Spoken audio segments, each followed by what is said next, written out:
Goodnight PunPun is you. Not because of the violent remarks in the story, but how you as a reader can truly understand and empathize with PunPun as you start to immerse yourself in his life. We all have different struggles that make us vulnerable, but maybe that's why we like this manga so much. We resonate with the characters and the problems they go through in this story. This manga is one of the stories where you get attached to the characters, not because they are strong and take out bad guys every chapter, but rather it's because we relate to them. Simple characters often have depths in them that tell the true story beyond just words and writing on paper. This mangaka by Mr. Asano has utilized daily life challenges and struggles people go through and capture it in this manga, especially when it comes to the boy from Japan named PunPun. We all understand hardships are faced head on and we can't avoid them, and in this story we see firsthand how life can enter a deep dark stage even at an early age. We start with the middle schooler at the age of 11 who is only a child who deals with troubles at home with an abusive dad who's an unclear role model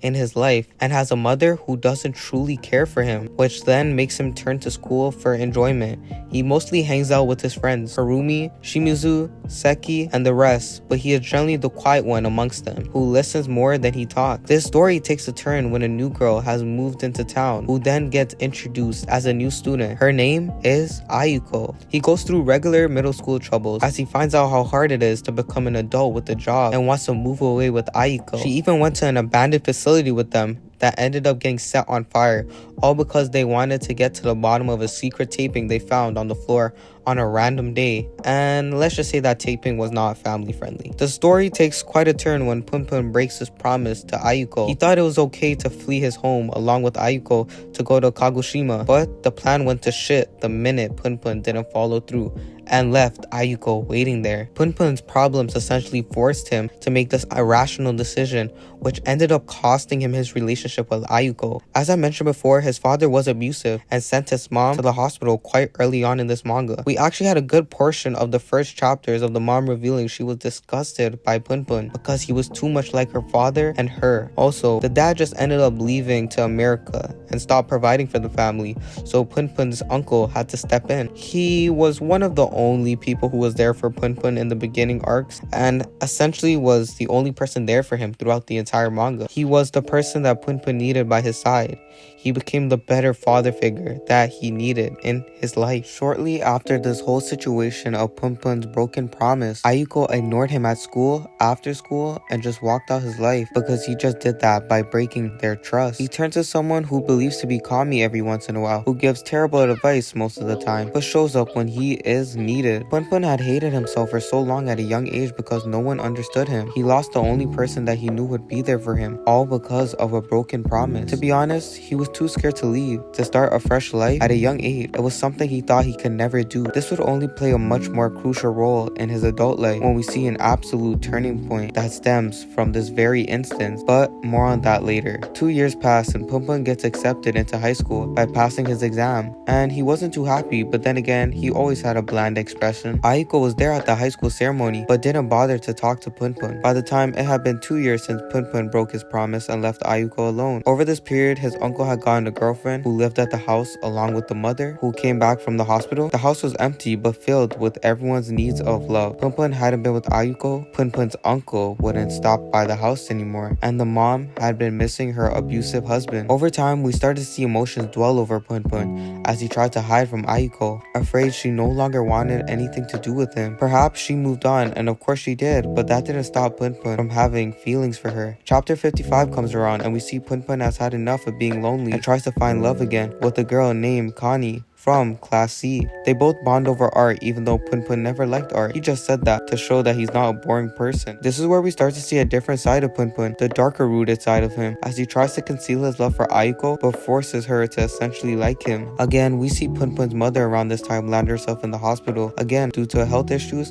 and meets an old friend of PunPun, Harumi. He had gotten into a bike accident with his girlfriend and put her life in critical condition while himself with minor injuries. He feels guilt and remorse throughout chapter 60 and so on, putting someone else's life in this position, all because he wanted to show a cool trick. Harumi couldn't face his girlfriend for days as he was afraid of what she was going to say to him. During this time, PunPun convinced himself that he was going on a date with Connie, when all she did was ask him if he would visit this place with her. We later meet her sister, Miyuki, and her friend Nanju Sachi plays a big role in PunPun's adult life. Their date ended up being fun for both of them and took some stress off of PunPun, but he became uneasy when he finally started to question what was really going on. Is Connie happy spending time with me? Do I even like Connie? And bit by bit, he became less confident. That's when a rush of human emotions came rushing back to PunPun. He just wanted to see Aiko again and use Connie to fill that void. He then goes to the extreme by forcing her to kiss him, but she refuses. Connie then regrets ever coming out with PunPun to the museum exhibition, as it was a waste of time. She only viewed him as a friend and nothing more. We as readers really attach our emotions to certain characters by now, being over 50 chapters deep, and at this point, we start to truly understand PunPun. Not because of the wrong acts that he does, but rather his internal struggles to understand his feelings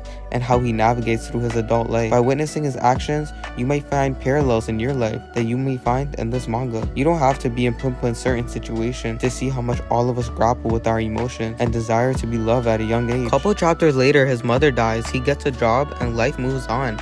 At this point, we see a pivotal moment in PunPun's life where he makes a promise to himself: if his life doesn't change in 2 years, he will end it all. Over the past 2 years, his life actually ramps up compared to the past. He runs into Sachi at a bar and they kick it off as best friends, and they even write a manga together. Both of them thought it would be more later, but then it went to shit when Sachi got pregnant with her ex-husband. He feels as if he's on the back burner of Sachi's life and doesn't really care for him. Chapter 100 flies by, and the best thing and the worst thing was about to happen to PunPun. He finally reunites with Aiko, and guys, it's been the longest while since they've seen each other at this time, compared to 9 years ago when they were in middle school. While all this is happening, PunPun ignores every possible thing in his life and goes head over heels for Aiko. He ditches his relationship with Sachi, driving school, his workplace, and much more. They both started off rough after their first encounter got both of them into pretty dark states. We see a side of PunPun, a much darker side of him that we've never seen before. He hated Aiko for what she did to him in the past. PunPun felt as if she moved on and lived a happy life while he was in the dirt. He wanted nothing but the worst for her. In chapter 103, he states, "I want to make your life miserable." And this really stems from having such a terrible childhood. He faced neglect from both of his parents, and they also shunned him from any kind of support. PunPun had picked up bad habits, which I cannot talk about on this channel, which he used as a coping mechanism to feel alive in a sense. Furthermore, PunPun is a Japanese word that describes being in a state of anger and frustration, and we see this happening almost every chapter. After chapter 110, PunPun would go on to kill Ayuko's abusive mother and fulfill his promise to go to Kagoshima. As PunPun deals with what he's done, he feels a mix of different emotions. His tough past and the fallout from his choices make things hard for him, but PunPun keeps going, facing his past and trying to make things right. Through all the ups and downs, PunPun's story shows us that even the tough times, there's always a chance to change and find hope again. But this wasn't always the case, unfortunately. The authorities had found Ayuko's mother's body and were on the search for Aiko by this time.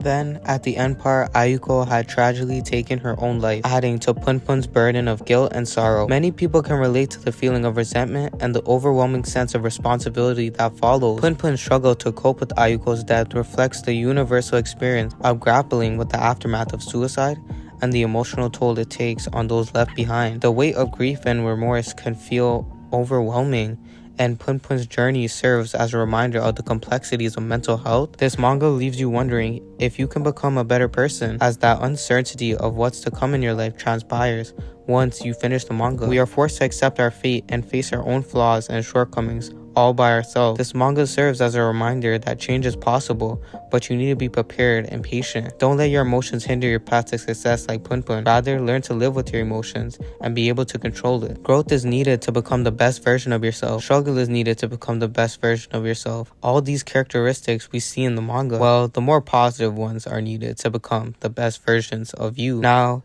do you see what I'm talking about? This manga also revolves around you. As we immerse ourselves in PunPun's journey, we're reminded of our own vulnerabilities and struggles.